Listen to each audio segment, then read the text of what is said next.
दोस्तों आज का जो टॉपिक है हमारा वो टॉपिक है भगवान शंकर के ऊपर में कि भगवान शंकर से हम जीवन में क्या सीख सकते हैं। मेरे पास भगवान शंकर की एक फोटो है जिसके माध्यम से मैं आपको बताऊंगा कि भगवान शंकर से आप उन्हें देख के क्या क्या सीख सकते हो और जीवन में उसे अपना सकते हो। तो ये जो मैं आपके सामने ये जो फोटो दिख रहा होगा, ठीक है, इस फोटो में हम ऊपर से शुरू करेंगे एक एक करके और मैं सभी चीजों को क्लियर भी करता चलूंगा साथ में। सबसे पहले मैं आता हूँ, ये देखिए सबसे पहले यहाँ पे चांद है, ये दिख रहा होगा आपको।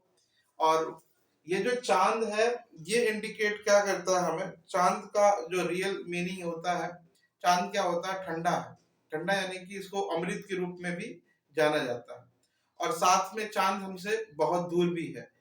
आपने कई बार सुना भी होगा कि जब लोग डिस्टेंस के लिए मायने करते हैं तो ये भी बताते हैं और ये कहते हैं कि अरे यार चांद पे जाएगा क्या, अब तो ऐसे बोलते हैं। उदाहरण देखिए, चांद यानी कि काफी डिस्टेंस पे है। तो ये हमें लंबी से लंबी डिस्टेंस को, ये जो चांद है ये हमें लंबी से लंबे गोल को रखने के लिए, दूर से दूर गोल रखने के लिए प्रेरित करता है। दूसरा, ये हमें बताता है कि हमें अपने गोल के प्रति ठंडा रहना चाहिए। साथ में हमें एक चीज और सिखाता है, ये चांद जो है ये एक अमृत रूपी भी है। अमृत रूपी भी है तो अमृत का मतलब क्या है कि वो अमृत मतलब क्या, कहाँ लेके आए उस अमृत को। अमृत लेके आना है आपको अपनी वाणी में, अपने शब्दों में। अगर लेके अगर आप आ गए तो वो, अगर शब्द में अगर आपके आ गए तो याद रखिए शब्दों के बदौलत ही लोगों ने एक इंसान से भगवान तक का सफर किया है। जो गौतम बुद्ध जी हैं, उनके शब्दों ने, उनके विचारों ने, उनकी वाणी ने उन्हें एक आम इंसान से भगवान का दर्जा दिला दिया। या जितने भी हमारे देश के फ्रीडम फाइटर हैं, वो सबके सब उनके विचारधाराओं ने उन्हें आज के डेट में अमर कर दिया है। तो शब्दों में, वाणी में इतनी शक्ति है कि इंसान को अमर तक पहुंचा सकता है।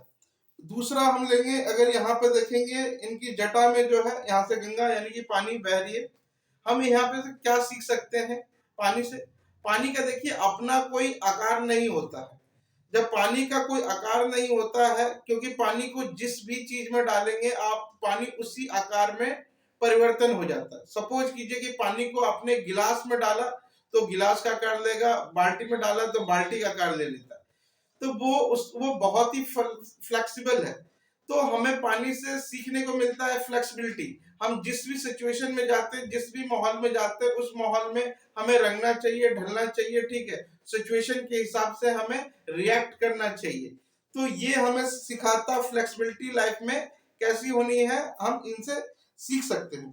थोड़ा सा नीचे आते हैं, यहाँ पे त्रिनेत्र है उनका, ठीक है। ये त्रिनेत्र जो है ये क्रोध का, गुस्सा का, ये एक्चुअल में अग्नि का, ये सारी चीजें इंडिकेट करती है।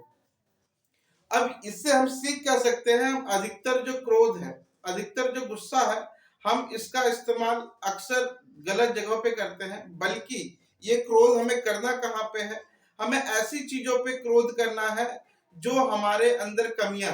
सपोज करो कि हमारे अंदर इस चीज की कमी है कि हम गलत चीजें, गलत कोई आदत है, उसको छोड़ने के लिए अपने ऊपर में क्रोध करना है, गुस्सा करना है, जिससे कि आप उन चीजों को छोड़ सको। ये भगवान की त्रिनेत्र की, इससे हम सीख सकते हैं कि अपने अंदर क्रोध का जगह को कहाँ रखना है और किस लेवल पे रखना है, जिसके माध्यम से आप अपने क्रोध का सिचुएशन चेंज करेंगे। आप बहुत ही गलत जगह पे अपने क्रोध का इस्तेमाल करते हैं दूसरों के संग।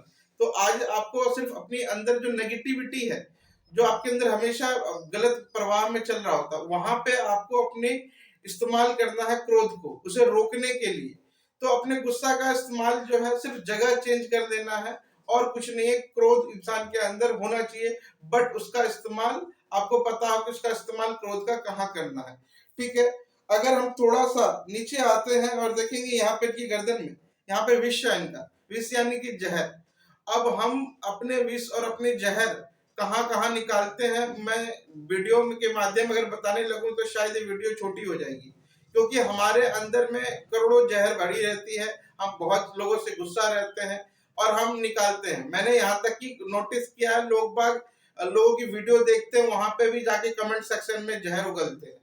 तो वो जो आप अपना गुस्सा, अपना जो जहर उगलने की जो जगह है, जहां पे आप उगल रहे हैं जहर को, उसको आपको किस जगह निकालना है, उस जहर का इस्तेमाल कैसे करना है, तो वो अगर आपको समझ में आ गया कि मुझे जहर का इस्तेमाल कैसे करना है, भगवान शिव ने जहर अपने साथ रखा है, यानी कि बुराइयों को पकड़ना है और उसको समझना, उससे सीखना है। ठीक है ना, कि जीवन में आपको गलत चीजों से, उस विषैली चीज से भी जीवन में सीख सकते हो आप, कि आप कहाँ पे किस लोगों को क्या रिस्पॉन्ड कर रहे हो। तो हम विष से भी जीवन में सीख सकते हैं। इसके थोड़े से नीचे देखेंगे, इनके गले में नाग है। अब इनसे क्या सीख सकते हैं? देखिए, लोग आज की डेट में आभूषण पहनते हैं, कोई माला पहनता है, कोई हार पहनता है। इनके गर्दन में जो है यही इनकी ज्वेलरी है, यही इन्होंने हार के रूप में इनको धारण कर रखा है। अब ये जो है देखेंगे गले में नाग, यानी कि ऐसी चुनौतीपूर्ण है। अगर सपोज कीजिए कि आपके गले में नाग हो, तो आप किस तरह का जीवन महसूस कर रहे होंगे उस टाइम पे, कैसी परिस्थिति महसूस कर रहे होंगे। तो जब गले का नाग का मतलब है अपनी जीवन में चुनौती देना, अपने आप को डिफिकल्टी देना। आपको अगर कुछ गलत कर रहे हो तो उसका, आपको सपोज कीजिए कि आप लाइफ में जो कुछ भी कर रहे हो, अगर आपके गले में नाग है जो आपके गलती करने पे आपको डसे, सोचिए एक मिनट कि आपने कुछ भी गलती किया और आपके गले में एक नाग है, जैसी आप गलती करते हैं वो आपको डस लेता है। तो हमें क्या है कि नाग से सीखने को क्या मिलता है कि आप जब कभी भी कोई भी गलती करे तो अपने अंदर गले में नाग रखने का मतलब है कि आप अपनी जिंदगी में एक ऐसे व्यक्ति को रखिए जो आपकी गलतियों को टोके, जो आपकी गलतियों पे रोके। ऐसे अधिकतर हमारे फैमिली में हमारे माँ बाप होते हैं जो हमारे अपनी गलतियों पे हमें टोकते हैं, हमें रोकते हैं। बट बहुत से बच्चों को मैं देखता हूँ ऐसे हो कि वो अपने बच्चों को एक्चुअल में माँ बाप को गलत रूप से लेते हैं और डायरेक्टली उनका मैसेज नहीं समझ पाते हैं।